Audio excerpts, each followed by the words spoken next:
मैं हूं रज्जब मिर्ज़ा और ये ग्राउंड रिपोर्ट है मनकोट के उस मोहल्ले से जहां इंडिया और पाकिस्तान के दरमियान 7 मई की रात 2 बजे हुई शेलिंग ने एक और ज़िंदगी छीन ली। आज 32 दिन बीत गए इस वाक़या को, लेकिन काला सिंह जी के घर के आसपास अभी भी एक खौफ का सन्नाटा छाया हुआ है। उस रात एक मोटर शेल उनके घर से लगभग 200 मीटर के फासले पर गिरा। उसका असर इतना ज़्यादा था कि उनकी पत्नी जो घर के अंदर थी उसी वक्त जख्मी हुई और उनकी ज़िंदगी सिर्फ कुछ पलों की मेहमान रह गई। ये सिर्फ एक मौत नहीं थी, बल्कि उन लाखों लोगों के लिए एक मिसाल थी जो सरहद के करीब ज़िंदगी गुजारते हैं, जहाँ हर पल ज़िंदगी और मौत के बीच एक दीवार होती है जो कब गिर जाए कोई नहीं जानता। आज हम उनके परिवार से मिलेंगे, उनके दर्द को समझेंगे कि 32 दिन बाद भी उनका गुजारा कैसे हो रहा है, क्या उनकी सुनवाई हो रही है और क्या इस घटना के बाद सरकार ने कोई कदम उठाया। आइए सुनते हैं काला जी की ज़ुबानी।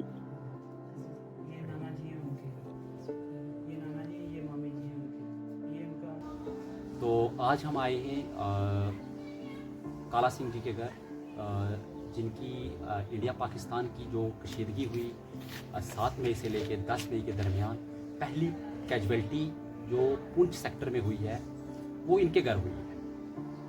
मुआवजा गवर्नमेंट की तरफ से मिल गया है, जो भी चीज़ें जो बेसिक गवर्नमेंट ने अपना अदा कर दिया। बट हम इनसे जानेंगे, आज 1 महीना हो गया है, क्या इनके ज़ख़म, क्या वो चीज़, वो पैसा इनको फिल कर पाया है उस गैप को जो नुकसान इनके घर में हुआ है। काला सिंह जी के घर इस वक्त उनके घर में एक ज़िंदगी इफेक्ट नहीं हुई है, ज़िंदगियाँ 4-4, 5-5, 10-10 जुड़ी हुई ज़िंदगियाँ हैं उनसे। एक दर्द है, ऑफ द कैमरा भी बहुत सारी चीज़ें इनने सुनाई हैं, तो वही चीज़ें हम आपके सामने पेश करेंगे।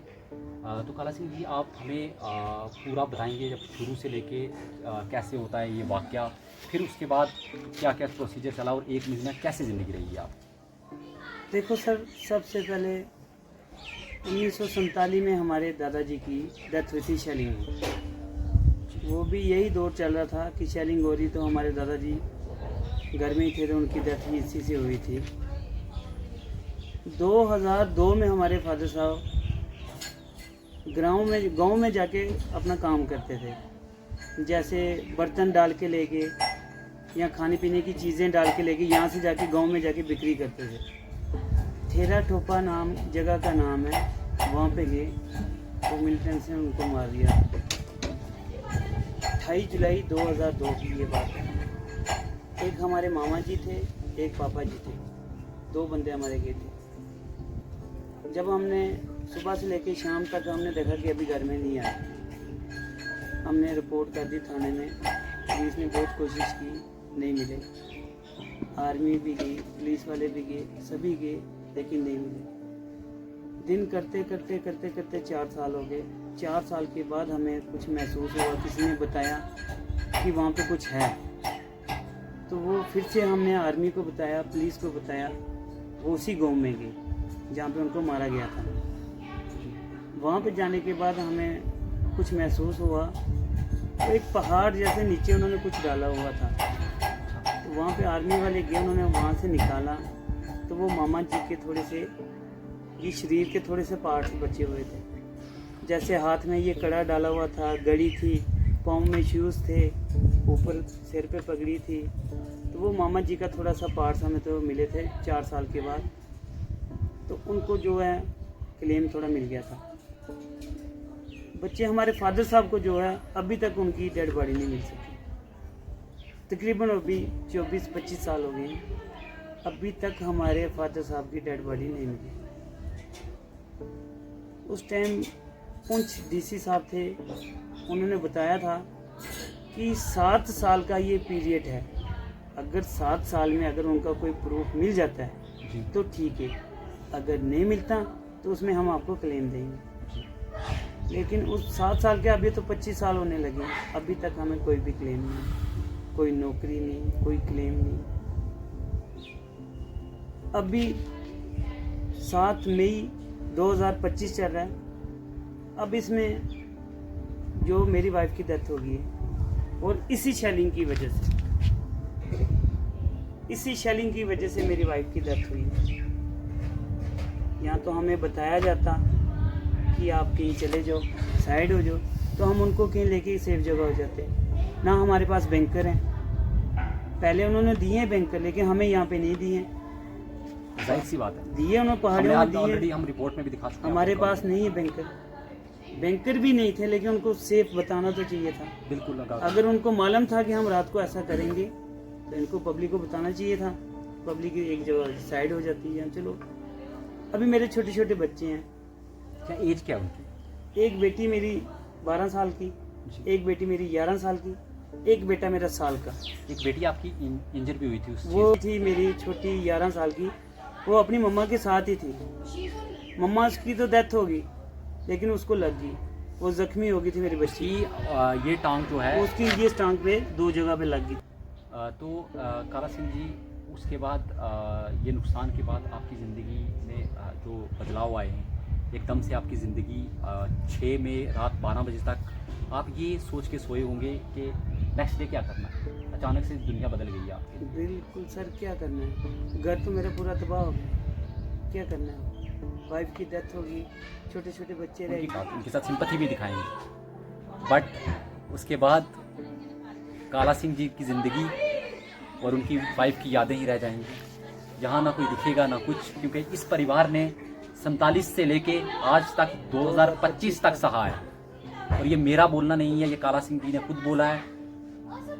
100 बार हादसे हो चुके हैं इनके घर। लोग आएंगे, 10 दिन आएंगे, 6 महीने आएंगे, साल आएंगे, फिर भूल जाएंगे। चलो भूल जाओ, बट इनकी एक सिंपल सी डिमांड है अब अपनी अगली जनरेशन के लिए, ताकि ये यहाँ पुरअमन तरीके से रह पाएँ मनकोट एरिया में।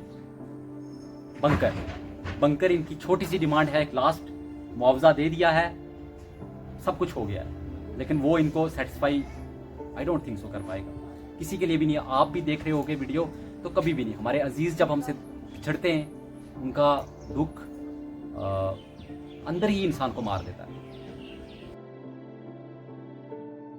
रविंदर जी के मामू हैं ये, परम सिंह जी, मनकोट के रहने वाले हैं ये। बात करते हैं इनसे और जानते हैं कि उस रात को क्या क्या घटा, क्या क्या कैसे ये इनके दिन, उसके बाद 1 महीना कैसे ज़िंदगी इनकी कट रही है उस एक लॉस के बाद। खैर, गवर्नमेंट की तरफ से भी इनको मुआवजा मिल गया है, बट वो गाँव नहीं भरा गया है। वो पैसे कभी भी इनका गाँव नहीं भर पाएंगे। तो परम जी, आप हमें बताइए कि ये टेक्नोलॉजी के लिए बताइए आप सर, हमें। ये 7 मई को रात को 2 बजे शेलिंग हुई जब, तो ये घर पे थे।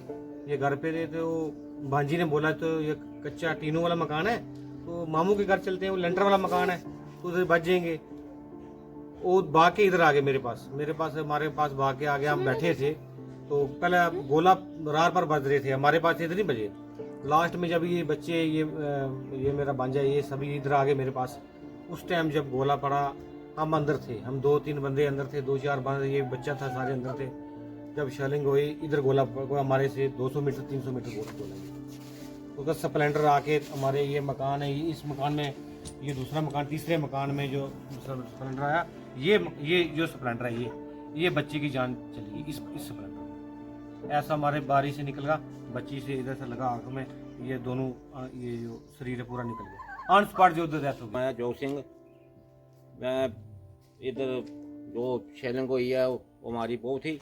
आप इस गांव के, मैंने सुना, पंच भी हैं आप? हाँ, पंच भी हैं। तो मेरे इस घर के पास ही शेलिंग हुई है, वो गोलाबारी इधर पड़ा है। इसी से जाकर वो नाने के घर पे गए हैं, उधर जाकर उनको शेलिंग लगी है, तो उनकी डेथ हो गई। तो बस इसीलिए भागते हैं। जो कच्चा मकान था उनका वो बोलने लगे भाई उधर थोड़ा नाने के घर में पक्का थोड़ा बचा जाएगा, पर उधर भी जाके नहीं आया। जो हमारे को मोर्चे की है जरूरत है, मोर्चा हमारे को मिला होता तो थोड़ा बचाव हो जाता।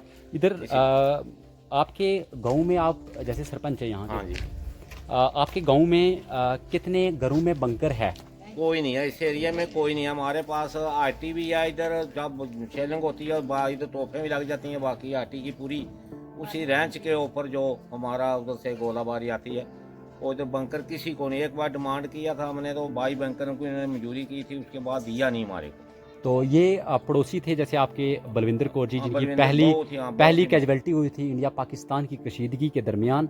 ये उनके पड़ोसी हैं, उनसे हम बात कर रहे हैं इस टाइम पे, और ये सरपंच भी हैं इस गांव के। और बोलने का कंक्लूजन ये है कि इनके पास एक बेसिक सी नेसेसिटी जिसको बंकर बोलते हैं वो अवेलेबल नहीं है।